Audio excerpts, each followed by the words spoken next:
لا حول ولا قوة إلا بالله العلي العظيم. أعوذ بالله من الشيطان اللعين الرجيم. بسم الله الرحمن الرحيم.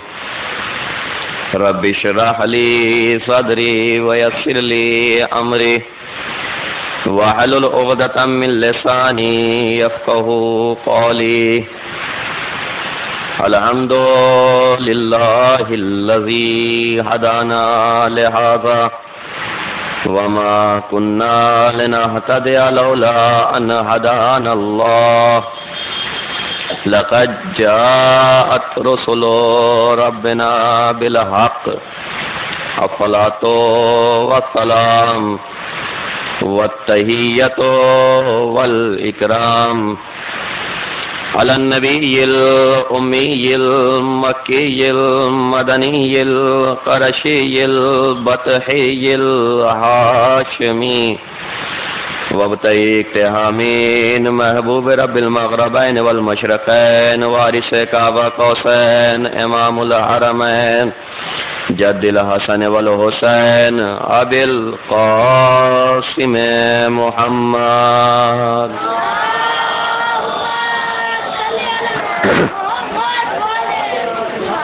وآله الطيبين الطاهرين المعصومين المظلومين المنتجبين المنتخبين الذين أذهب الله عنهم الرجس وطهرهم تطهيرا.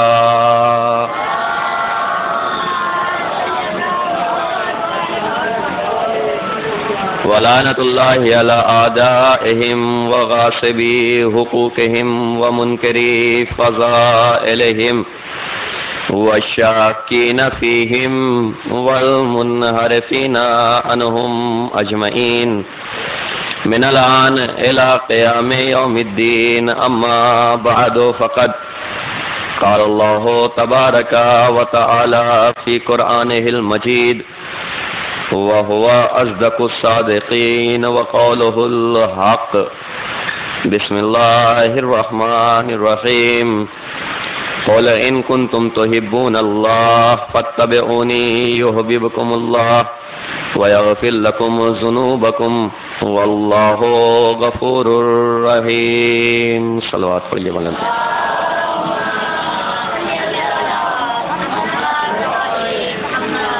ایک بلند ترین صلوات پڑھیے خاندان عصمت و طہارت پر.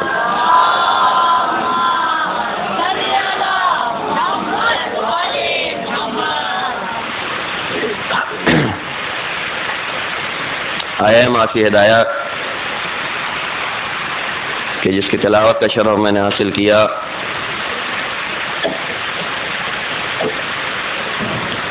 قرآن مجید کے سورہ آل عمران کہ جو تیسرا سورہ ہے اس کی 31ویں آیت ارشاد رب العزت ہو رہا ہے اپنے حبیب سے کہ اے میرے حبیب وہ لوگ جو میری محبت کا دعوے دار ہیں ان سے کہہ دو کہ اگر تم مجھ سے سچی محبت کرتے ہو اور تمہاری محبت میں واقعاً خلوص ہے واقعاً سچائی ہے تو ان سے کہہ دو میرے حبیب کہ وہ تمہاری اتباع کریں. اور میں نے بیان کیا تھا کہ اسی کے فوراً بعد 32ویں آیت کی ابتدا میں پروردگار عالم نے ارشاد فرمایا اطیعوا اللہ والرسول کہ تم اللہ و رسول کی اطاعت کرو. مسلسل 4 دن سے آپ اسی آیت مبارکہ کے ذیل میں گزارشات اور معروضات سماعت فرما رہے ہیں جس کو مختصراً اس طریقے سے بیان کیا جائے کہ جس کو خدا سے محبت سچی محبت ہے تو وہ رسول کی اتباع بھی کرے اور رسول کی اطاعت بھی کرے، رسول کے قول کو بھی مانے اور رسول کے عمل کو بھی مانے. یہ جو ہم محرم کے چاند کو دیکھتے ہی فرش عزا بچھا دیتے ہیں، اپنی خوشیوں کیا اپنے غموں کو بھی بالائے طاق رکھ کر اہل بیت کے غم کے لیے تیار ہو جاتے ہیں، اپنی آرائش اور اپنے خوبصورت ترین لباس کو کنارے رکھ کر جو ہم سیاہ لباس زیب تن کرتے ہیں، یہ بھی رسول کی سنت پر عمل کیا جا رہا ہے اور خدا کی محبت کا ثبوت دیا جا رہا ہے کہ ہم واقعاً خدا سے محبت کرتے ہیں، اس لیے کہ رسول نے اگر اپنی زندگی میں ذکر حسین کیا ہے تو ہم بھی ذکر حسین کر رہے ہیں. اور اس کا ثبوت صاف ہے، اگر یہ فرش عزا معتبر نہ ہوتی اور یہ فرش عزا کا رتبہ بلند نہ ہوتا تو بلند رتبہ ہستیاں اس فرش عزا پر نہ آتی. میں نے اول روز ایک جملہ کہا تھا کہ جن ہستیوں کے در کی غلامی کرنے کے لیے فرشتے ترستے ہیں، آپ کی محبت نے کمال کر دیا. ان ہستیوں کو آپ کے در کا مہمان بنا دیا. تو ہم جو فرش عزا بچھا رہے ہیں اور ہم جو غم حسین منا رہے ہیں، یہ رسول کی سنت پر عمل ہو رہا ہے. کیوں؟ اس لیے کہ رسول نے اپنی زندگی میں غم حسین منایا، رسول نے اپنے نواسے پر اشک بہایا، تو ہم بھی رسول کی سنت پر عمل کرتے ہوئے ان کے نواسے کے غم میں اشک بہا رہے ہیں، فرش عزا بچھا رہے ہیں، ہر جگہ یا حسین کی صدا بلند کر رہے ہیں، اس لیے کہ ہمیں خدا سے سچی محبت ہے. قرآن مجید میں صاف الفاظ میں کہا گیا، اگر تم خدا کی محبت کے دعوے دار ہو تو تم رسول کی اتباع کرو اور رسول کی پیروی کرو. تو قرآن اور اہل بیت، اگر کل کی آیت آپ کے ذہن میں ہو، آپ سب میری طرف متوجہ رہیں، اگر کل کی آیت مبارکہ آپ کے ذہن میں ہو کہ بے شک خدا نے تمہاری ہدایت کے لیے نور اور کتاب مبین کو بھیجا. نور کون ہے؟ یہ میں نے کل بیان کیا تھا کہ اس نور سے مراد کیا ہے. تو خدا نے ہدایت کے دو راستے کیے اور دو وسیلے بنائے، ایک نور اور ایک کتاب مبین. نور کے فوراً بعد کتاب مبین کہا. آپ متوجہ ہو جائیں، میں کچھ عرض کر رہا ہوں. نور کے فوراً بعد کتاب مبین کہا، بیچ میں کچھ فاصلہ نہیں رکھا. جہاں نور وہاں کتاب مبین. قرآن میں تو صاف الفاظ میں کہا گیا کہ نور جہاں ہے وہاں کتاب مبین ہے. آئیے رسول سے بھی سن لیا جائے کہ کیا واقعاً ایسا ہے. قرآن تو یہ کہہ رہا ہے، کچھ لوگوں کو سمجھ میں نہ ہے تو آئیے میں حدیث پڑھوں رسول کی. انی تارکم فیکم الثقلین، میں تمہاری ہدایت کے لیے اپنے بعد دو چیزیں چھوڑ کر جا رہا ہوں. کیا؟ ایک کتاب خدا اور ایک اہل بیت.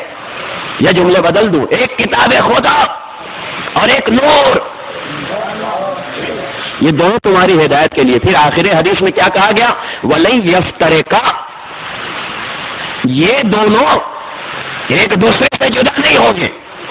تو قرآن بھی آواز دے رہا ہے کہ جہاں نور وہاں کتاب مبین. حدیث رسول بھی آواز دے رہی ہے، جہاں نور وہاں کتاب مبین.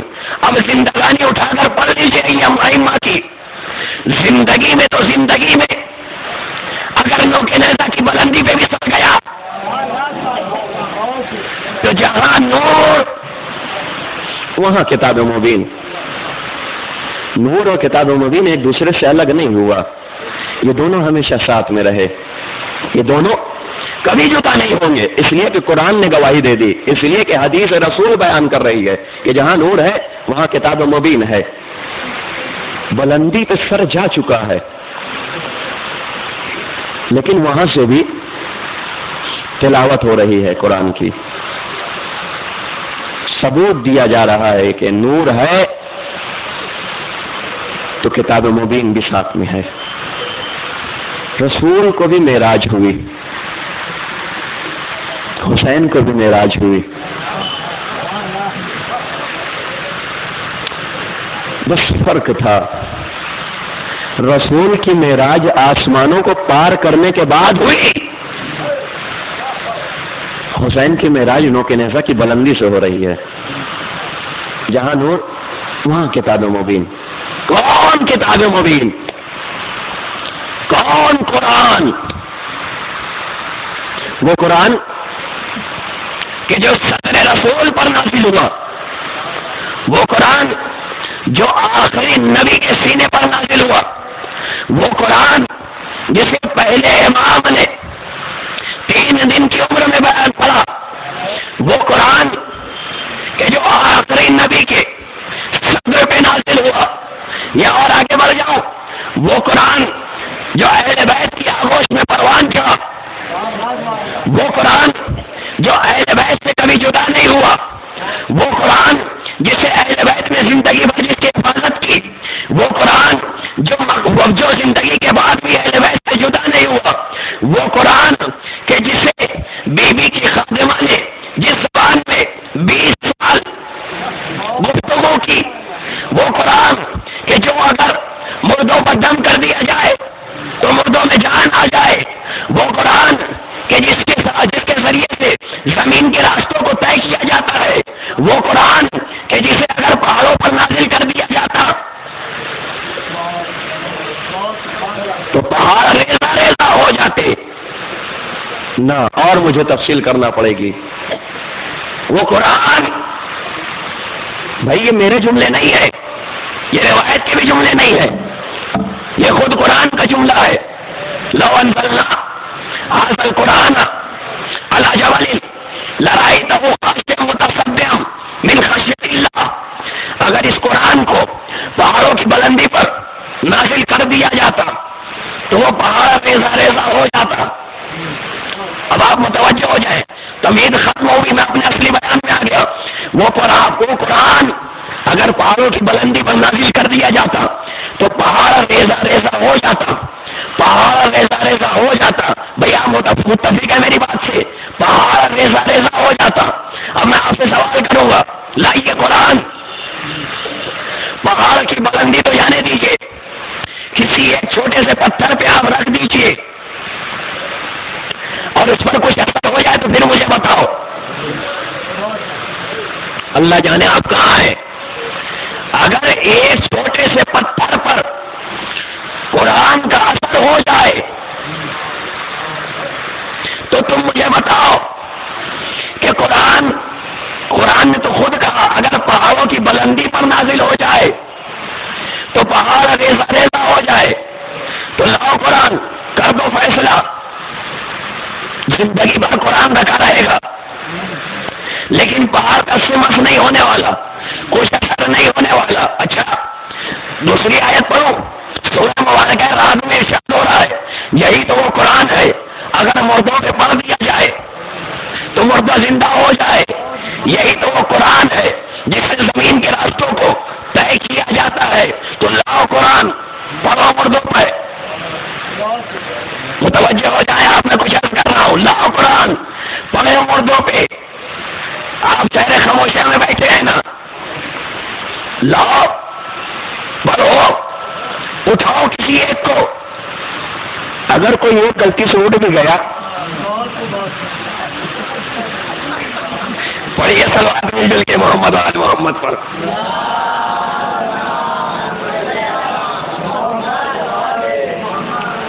تو لاؤ قرآن، پڑھو، اٹھاؤ۔ سارے قاری قرآن خاموش، کیوں بھائی؟ قرآن تو خود کہہ رہا ہے کہ قرآن قرآن سے مردے زندہ کیے جاتے ہیں، قرآن سے زمین کے راستوں کو طے کیا جاتا ہے، قرآن پہاڑوں پر نازل ہو جاتا تو ریزہ ریزہ ہو جاتا پہاڑ، پھر آخر یہ اثر کیوں نہیں ہو رہا؟ پھر آخر یہ قرآن اپنا اثر کیوں نہیں دکھا رہا؟ تو بات یہ نہیں ہے. آپ کو سامنے ایک مثال پیش کروں. آپ اپنے ہاتھ پر ایک بیج رکھیے اور بیج رکھنے کے بعد آپ یہ کہیے کہ اس بیج میں پورا ایک پیڑ ہے. میں صحیح کہوں گا یا غلط کہوں گا؟ بات تو صحیح ہے نا، ایک بیج میں پورا پیڑ ہے، لیکن دکھ رہا ہے آپ کو؟ اللہ جانے آپ کہاں ہے، متوجہ ہو جائے. دکھ رہا ہے آپ کو؟ کہ نہیں دکھ تو نہیں رہا، پھر میں جھوٹ بول رہا ہوں. کہ نہیں بات بھی صحیح ہے، پھر دکھ کیوں نہیں رہا؟ زندگی بھر آپ ہاتھ پہ رکھے ہوئے ٹہلتے رہیے، لیکن اس بیچ سے آپ کو پیڑ نظر نہیں آئے گا. پھر پیڑ کم نظر آئے گا. کہا جب اسے زمین کے حوالے کر دو. نہیں ابھی بھی متوجہ نہیں ہوئے، جملے عرض کروں. کہا پیڑ کم نظر آئے گا. کہا جب تو آپ کے حوالے کر دو تب پیڑ نظر آئے گا. تو جب ایک بیج جب تک اپنے اصلی منزل تک نہ پہنچ جائے تو اثر نہیں دکھا سکتا. تو پورا قرآن جب تک ابو تراب کے در پہ سجدہ نہ کر لے نہیں، اور میں آگے بڑھنا پڑے گا مجھے. ایک بیج کب اثر دکھائے گا؟ کہا جب تراب کی آغوش میں چلا جائے تب بیج اثر دکھائے گا. اب جو آیت میں نے پڑھی کہ یہ جو قرآن ہے اگر پہاڑوں پر نازل کر دیا جائے تو پہاڑ ریزہ ریزہ ہو جائے. اس قرآن سے مراد یہ قرآن ہے، ثابت نہیں ہے. میں کچھ عرض کر رہا ہوں، اس قرآن سے مراد قرآن ثابت نہیں ہے. حاضر قرآن، بے شک یہ وہ قرآن ہے. تو پھر یہ حاضر سے مراد کیا ہے؟ اگر یہ قرآن نہیں ہے تو پھر حاضر سے مراد کیا ہے؟ میں کہوں گا سر آنکھوں کی دریچوں کو کھول کر دیکھو. قرآن سے مراد قرآن ثابت نہیں ہے، قرآن ناطق ہے. کہا وہ کیسے؟ میں کہوں گا قرآن سے مراد وہ قرآن ہے کہ جو 13 رجب کو خانہ خدا میں نازل ہوا. کہ یہ کیسے کہہ دیا آپ نے؟ قرآن سے مراد وہ کیسے ہو گئے؟ قرآن سے تو یہی مراد ہے. ہم نے کہا کرو اثر، پتھروں پر اثر ہو رہا ہے؟ کہ نہیں ہو رہا ہے. میں بتاتا ہوں اثر کہاں ہوگا. جب مولا کائنات کی والدہ خانہ کعبہ کے قریب گئی تو دیوار شک ہوئی کہ نہیں ہوئی؟ کہ دیوار شک ہوئی. میں کہوں گا اب آیت پڑھو. کہا یہ قرآن اگر پہاڑوں پر نازل کر دیا جاتا تو پہاڑ ریزہ ریزہ ہو جاتا. یہ پہاڑ کس چیز کا بنا؟ کہا پتھر کا بنا. خانہ خدا کس چیز کا بنا؟ کہا پتھر کا بنا. کہا جب دونوں پتھر کے بنے ہیں تو اس قرآن سے مراد یہ قرآن نہیں، اس قرآن سے مراد وہ قرآن. کہا کیوں وہ قرآن؟ میں کہوں گا جب قرآن اس قرآن کے نزول کو خدا کے گھر کی دیوار برداشت نہ کر پائی. صلوات محمد و آل محمد پر.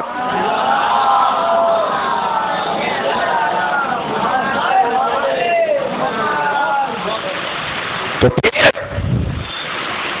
یہ زمانے کے پتھر کیا برداشت کر پائیں گے؟ شک ہو گئی دیوار. تو اب سمجھ میں آیا یہ حاضر قرآن سے کیا مراد ہے. اگر یہ نازل ہو جاتا تو پہاڑ ریزہ ریزہ ہو جاتا. تو یہ قرآن کی فضیلت اور ایک طرف اہل بیت کی فضیلت. قرآن بھی یہ گواہی دے رہا ہے کہ یہ نور اور کتاب مبین ایک دوسرے سے جدا نہیں ہوں گے. اور حدیث رسول بھی گواہی دے رہی ہے کہ یہ دونوں ایک دوسرے سے جدا نہیں ہو سکتے. ہر قدم پر جب یہ دونوں ایک دوسرے سے جدا نہیں ہو سکتے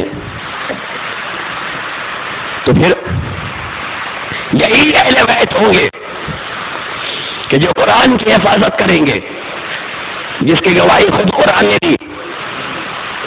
بسم اللہ الرحمن الرحیم. انا نحن نزلنا الذکر وَإِنَّ لَهُ لَحَافِظُونَ.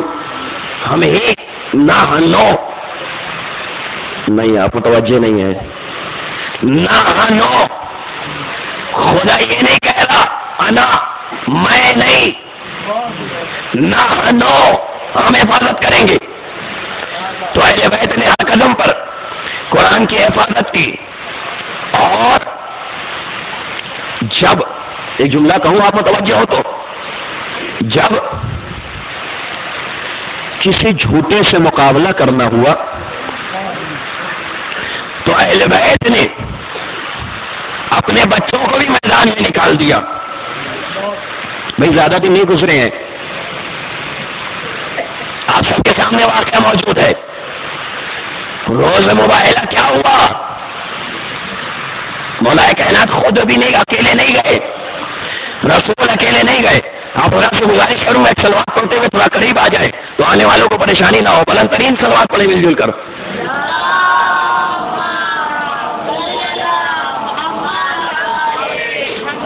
ایک اور صلوات مل جل کر پڑھے محمد و آل محمد پر.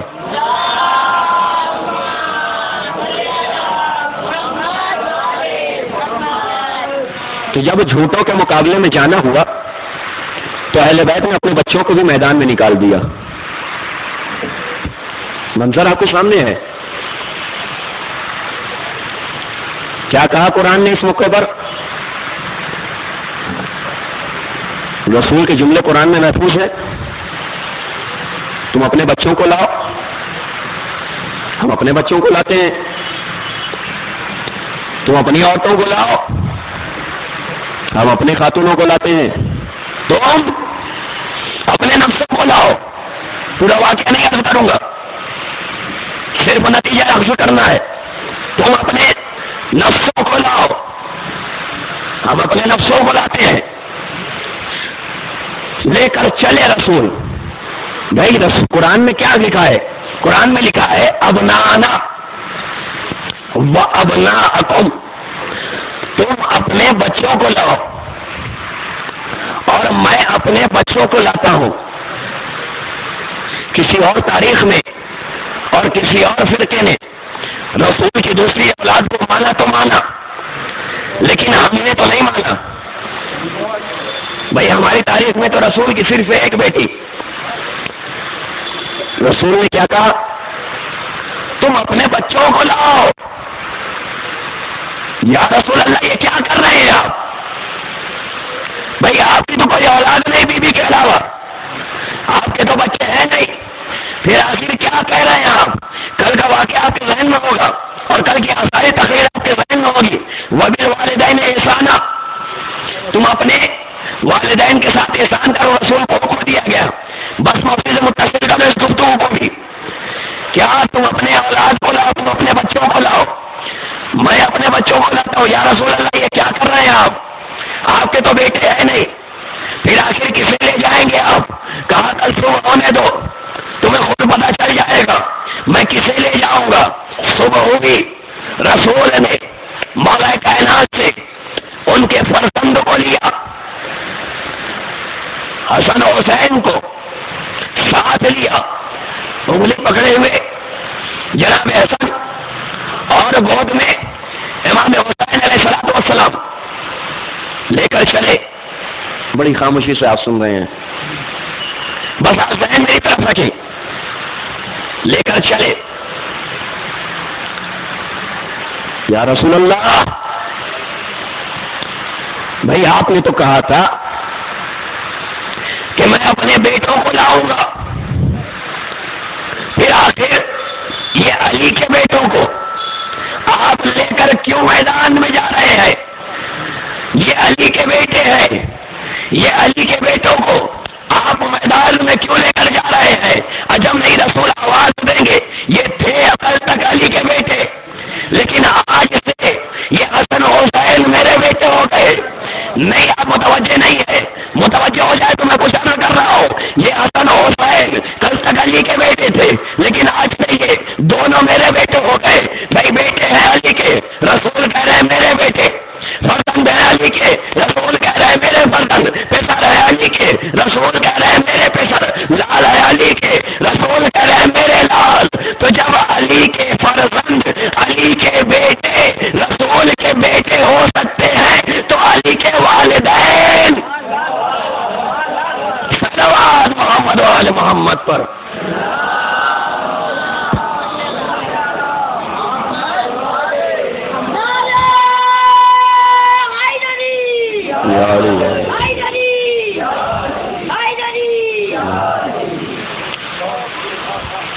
تو جب علی کے فرزند، علی کے لال رسول کے بیٹے ہو سکتے ہیں، متصل ہو گئے آپ کل کی گفتگو سے، تو پھر علی کے والدین کیوں نہیں ہو سکتے؟ عجیب لوگ تھے جن کی ولادت مشکوک تھی، ہر قدم پر شک کیا، ہر جگہ شک کیا. عجیب بات ہے، کائنات کے رسول پہ شک، وہ رسول جس پر منافقوں کو بھی شک نہیں تھا. نہ آپ بڑی حیرت سے مجھے دیکھ رہے ہیں، جس پر کافروں کو بھی یقین تھا اس پر انہوں نے شک کیا. نہیں ابھی بھی سارے میری بات سے متفق نہیں ہوئے. لیجیے میں ایک واقعہ پیش کرتا ہوں، چھوٹا سا واقعہ. ابو سفیان واقف ہے نا آپ، اچھی طریقے سے جانتے ہوں گے. مکہ میں داخل ہوا،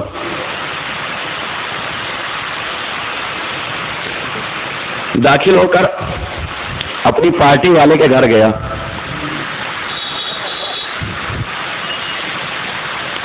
ابو لہب کے گھر.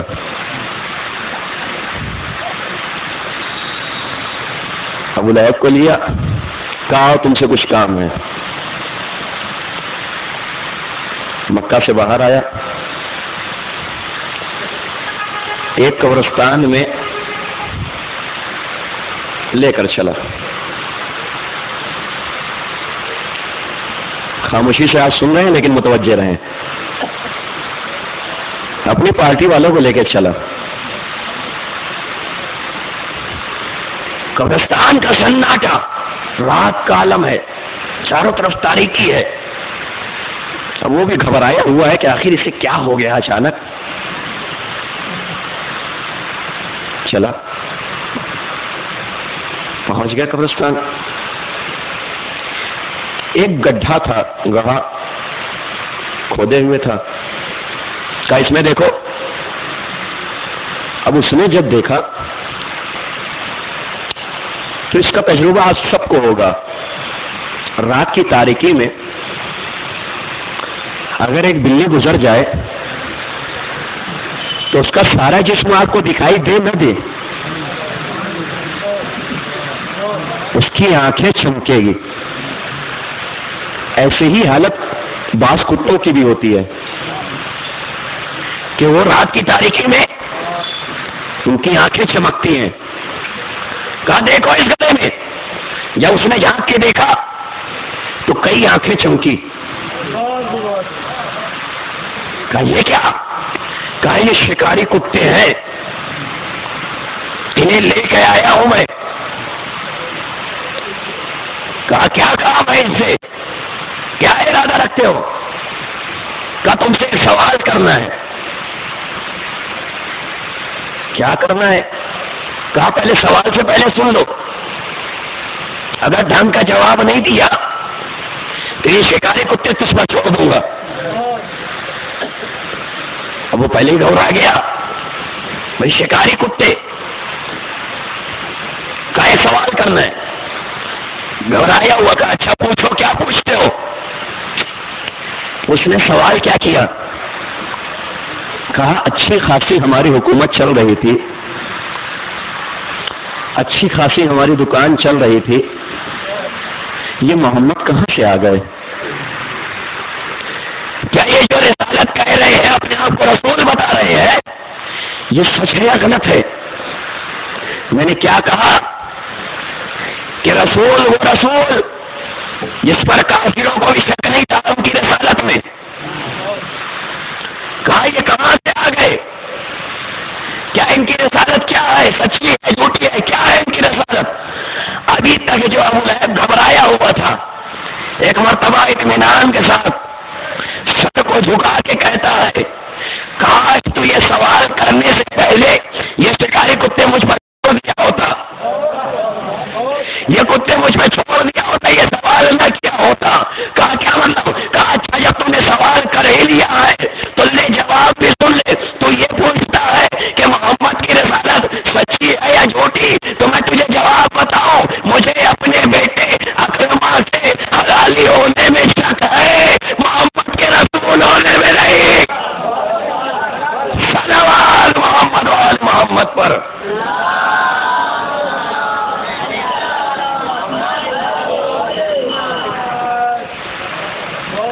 کہا مجھے شک نہیں ہے محمد کی رسالت میں۔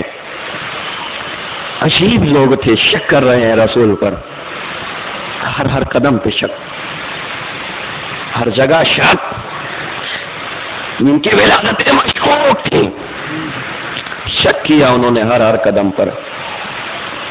کہا مجھے یقین ہے کہ محمد ہے تو خدا کے رسول، لیکن میں نے آپ کو ایک جملہ کہا تھا، ہر ایک کو یہ توفیق نہیں ملا کرتی، یہ بھی خدا کی توفیق ہے۔ آپ فرش اعلیٰ پہ بیٹھے ہوئے ہیں، یہ بھی خدا کی توفیق ہے کہ آپ اپنے ایمان کے ساتھ بیٹھے ہوئے ہیں اور سچے ایمان کے ساتھ بیٹھے ہوئے ہیں، یقین کے ساتھ بیٹھے ہیں۔ آپ اپنے آپ پر فخر کرنا چاہیے، آپ کو اپنے ایمان پر فخر کرنا چاہیے، اپنے عقیدے پہ فخر کرنا چاہیے، اپنے دین پہ ناز کرنا چاہیے، اپنے مذہب پہ فخر کرنا چاہیے، اس فرش اعلیٰ پہ فخر کرنا چاہیے، اپنے عزادار ہونے پہ فخر کرنا چاہیے، اپنے اماموں پہ فخر کرنا چاہیے، اپنے رسولوں پہ فخر کرنا چاہیے، اپنے ائمہ پہ فخر کرنا چاہیے، اپنے عقیدے پہ فخر کرنا چاہیے، اپنی فکروں کو فخر کرنا چاہیے، اپنے ذہنوں پر فخر کرنا چاہیے کہ ہمیں یہ توفیق ملی۔ یہ توفیق ہر ایک کو نہیں ملتی۔ یہ فخر نہیں ہے تو اور کیا ہے کہ یہ فرش اعلیٰ پہ آپ بیٹھے ہوئے ہیں جو صراط مستقیم ہے۔ نہیں سارے آپ متوجہ نہیں ہے، کل کی گفتگو شاید آپ کے ذہن میں ہو۔ یہ فرش اعلیٰ صراط مستقیم ہے۔ کہا کیوں صراط مستقیم ہے؟ کہا اس فرش اعلیٰ پہ وہ رسول آئے ہیں کہ جن کے قدموں کے نیچے صراط مستقیم ہے، تو رسول کے قدموں کے نیچے صراط مستقیم۔ میں نے کل کیا بیان کیا تھا؟ رسول جہاں جہاں جائے وہاں صراط مستقیم، اس لیے کہ رسول کے قدموں کے نیچے صراط مستقیم۔ رسول ممبر پر ہے تو صراط مستقیم ممبر پر ہے، رسول گھر میں صراط مستقیم گھر میں، رسول دربار میں صراط مستقیم دربار میں۔ تو اب ایک جملہ آپ نے کل سے سنا ہوگا آپ نے کہ جن جن کے پاس اہل بیت کا دامن ہے وہ نمازوں میں یہ کہتے ہیں کہ اے خدا ہمیں صراط مستقیم پر قائم رکھ، اور جو اہل بیت تک نہ پہنچ سکے وہ نمازوں میں کہتے ہیں ہمیں دکھا دے، ہمیں دکھا دے، ہمیں دکھا دے۔ اللہ جانے آتا ہے وہ نمازوں میں کیوں؟ اس لیے کہ صراط مستقیم تک ابھی پہنچ نہیں پایا ہو، تو صراط مستقیم کیوں نظر نہیں آتا؟ بھائی صراط مستقیم تو رسول کے قدموں کے نیچے، تو صراط مستقیم پھر بھی نظر نہیں آتا۔ آپ خاموشی سے سن رہے، ایک آیت پڑھوں گا میں، پھر اس کے بعد آپ کو آزماتا ہوں۔ سورہ مبارکہ یاسین، اس میں خداوند عالم نے ارشاد فرمایا بسم اللہ الرحمن الرحیم وَلَوْ نَشَاءُ لَطَمَسْنَا عَلَىٰ أَعْيُنِهِمْ فَاسْتَبَقُوا الصِّرَاطَ فَأَنَّىٰ يُبْصِرُونَ۔ کیوں صراط مستقیم نظر نہیں آتا؟ قرآن خود کہہ رہا ہے کہ جب میں ان لوگوں کے چہروں پر نحوست کی جھاڑو پھینک دیتا ہوں تو پھر انہیں صراط مستقیم نظر نہیں آتا، پھر انہیں صراط مستقیم دکھائی نہیں دیتا، پھر وہ ہر نمازوں میں کہیں گے ہمیں دکھا دے، ہمیں دکھا دے، ہمیں دکھا دے۔ کیوں؟ اس لیے کہ صراط مستقیم نظر آنے کے لیے توفیق الہی چاہیے۔ ان کے چہروں پر نحوست کے جھاڑو پھرے ہوئے ہیں، ان کے چہروں پر نحوست کی جھاڑو پھرے ہوئے ہیں۔ قرآن نے خود کہہ دیا کہ صراط مستقیم تو رسول کے قدموں کے نیچے ہے، تو جنہیں صراط مستقیم رسول کے قدموں کے نیچے نظر نہیں آتا وہ دعا کرتے ہیں کہ ہمیں دکھا دے۔ تو آپ ایک جملہ کہو، جنہیں رسول کے قدم دکھائی نہ دے انہیں رسول کا دوش کیا دکھائی دے گا؟ جنہیں رسول کے قدم کے نیچے صراط مستقیم نظر نہ آئے تو انہیں یہ کیا دکھائی دے گا کہ رسول کے دوش پہ کیا ہے؟ رسول کے قدم کے نیچے ہے صراط مستقیم. صراط مستقیم رسول کے قدم مبارک کے نیچے. تو جس کے قدم مبارک دوش رسول پہ کہ اس کی کیا منزلت ہوگی. تو میں نے ایک جملہ کی خدمت میں بیان کیا کیا کہ جب جھوٹوں کے مقابلے میں جانا ہوا کاذبین کے مقابلے میں تو اہل بیت نے اپنے گھر کے بچوں کو بھی ساتھ لے لیا. کیوں؟ اس لیے کہ کاذبین کے مقابلے میں جانا ہے. اس وقت نصارہ نجران نے جھٹلایا تھا تو اس وقت بھی اہل بیت کے بچے میدان میں آ گئے تھے. ایک اور آواز شام سے گونجی، کیا نہ کوئی رسول آئے نہ کوئی دین آیا. یہ تو اللہ اکبر کیا جملہ کہہ دیا اس نے. اس ملعون نے عجیب جملہ کہا، کوئی رسول نہیں، کوئی دین نہیں. یہ سب ایک ڈھونگ تھا، ایک تماشا تھا. تو جب یہاں پہ بھی جھٹلایا گیا تو یہاں بھی حسین رسول کی سیرت پہ عمل کرتے ہوئے اپنے بچوں کو لے کر میدان میں آ گئے. اجرکم اللہ.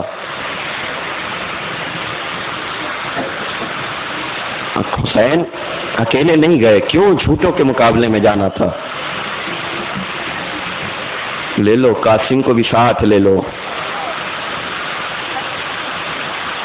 اللہ اکبر. ششماہے بچے کو بھی ساتھ لے لو.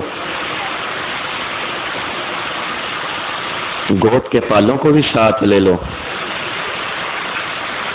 اور محمد کو بھی ساتھ لے لو. میرے عزیزوں، میں نے پہلے ہی روز ایک جملہ کہا تھا کہ جتنی آہستہ آہستہ یہ محرم آتا ہے اتنی تیزی سے ہمارے درمیان سے گزر جاتا ہے. دیکھیے آج 5 محرم ختم ہونے جا رہی ہے میرے عزیزوں. یہ 5 محرم بھی ہم سے رخصت ہو رہی ہے. آدھے ایام گزر گئے. اب بھی اگر ہم آنسو نہ بہائیں اور اب بھی ہماری آنکھیں خشک ہو جائیں اور آج بھی اگر ہم پرسہ نہ دے سکیں تو پھر کیا فائدہ. میرے عزیزوں، آج میں ان بچوں کا مصائب پڑھنے جا رہا ہوں کہ جن پر ان کی ماں نے بھی گریہ نہیں کیا تھا. میرے عزیزوں، ماں کا دل تو سب سے زیادہ نرم ہوتا ہے نا. لیکن عجیب عالم ہے کربلا کا. ماں نے آواز دی، اے بچوں میں تم پر گریہ نہیں کروں گی، میں اپنے ماجائے حسین پر گریہ کروں گی. میرے عزیزوں، آج آپ عرصے کے لیے جمع ہوئے تو آج یہ سوچ کر گریہ کیجیے کہ ان بچوں پر ان کی ماں نے بھی گریہ نہیں کیا تھا. جب کربلا کا واقعہ ہو چکا پھر بھی آنسو نہیں بہائے. کوفہ و شام کے راستے طے ہو رہے ہیں لیکن آنسو نہیں نکلے. ہر جگہ یا حسین، آئے میرا بھائی حسین، آئے میرا ماجایا حسین کی صدا تھی لیکن آنسو نہیں بہائے. حد ہو گئی میرے عزیزوں. شام میں لڑائی کے بعد دونوں بچوں کے ساتھ آ گئے، آنسو نہیں نکلے. کب آنسو بہائے؟ جب مدینے میں پہنچ گیا یہ قافلہ، گھر میں داخل ہو گئی بی بی. 2 ننھے ننھے بستر نظر آئے، خود کو بستر میں گرا دیا. آئے میرے محمد، ارے ہمیں معاف کر دینا. اجرکم اللہ. اے میری ماں بہنوں، لو آج اس پہ گریہ کر لو جس پر ان کی ماں نے کہہ دیا کہ میں گریہ نہیں کروں گی. مدینے سے جب یہ قافلہ چلا ہے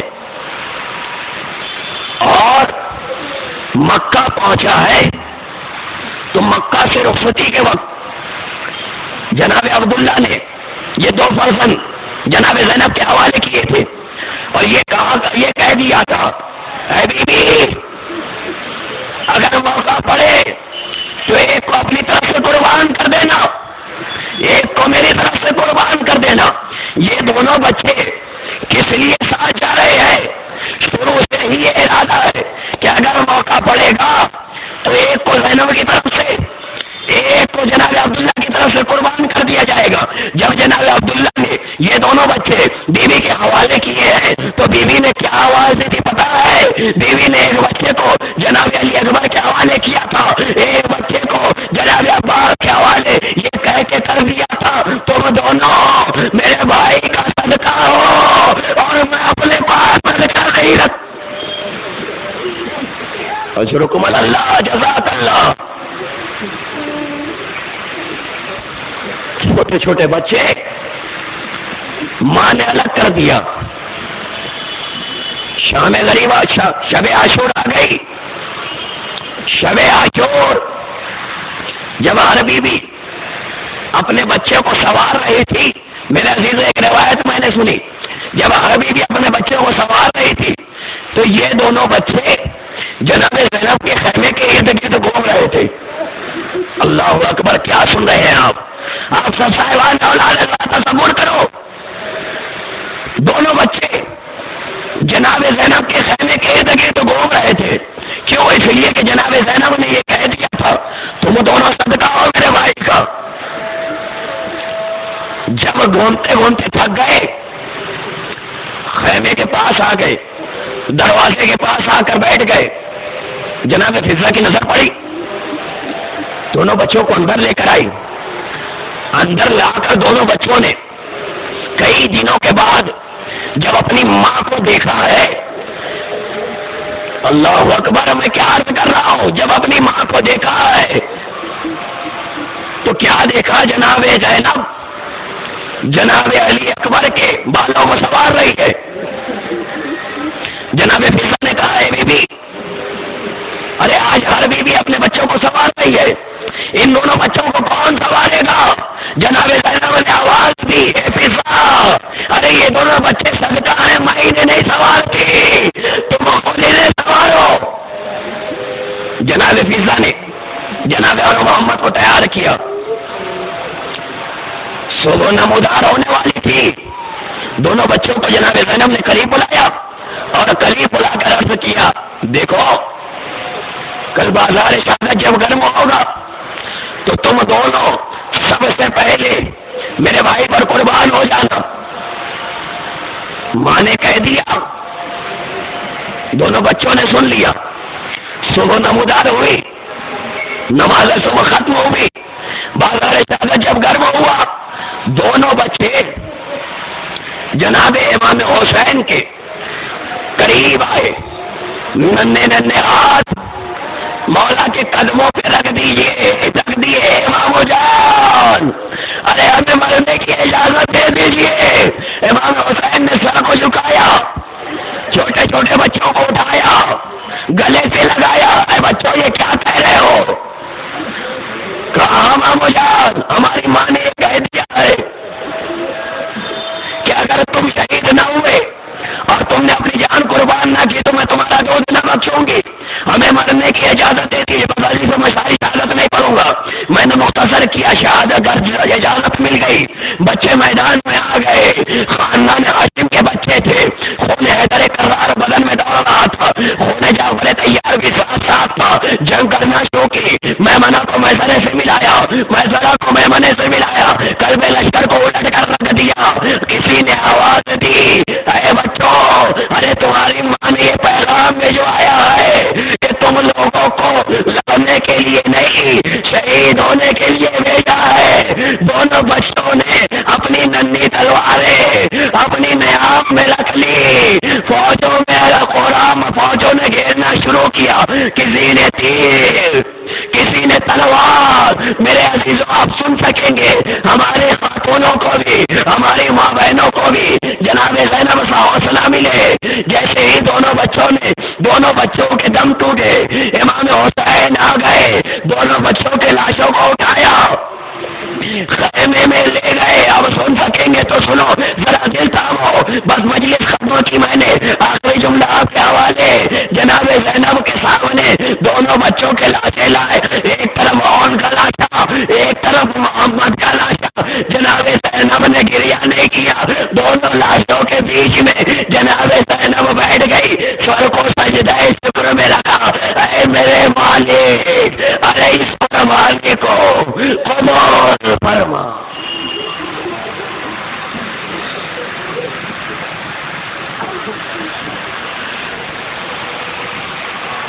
وسيعلم الذين ظلموا أيام القلب ينقلبون إنا لله وإنا إليه راجعون۔ بار اللہ تجھے واسطہ اہل بیت علیہ الصلوۃ والسلام کا ہماری اس مختصر سی عبادت کو قبول فرما۔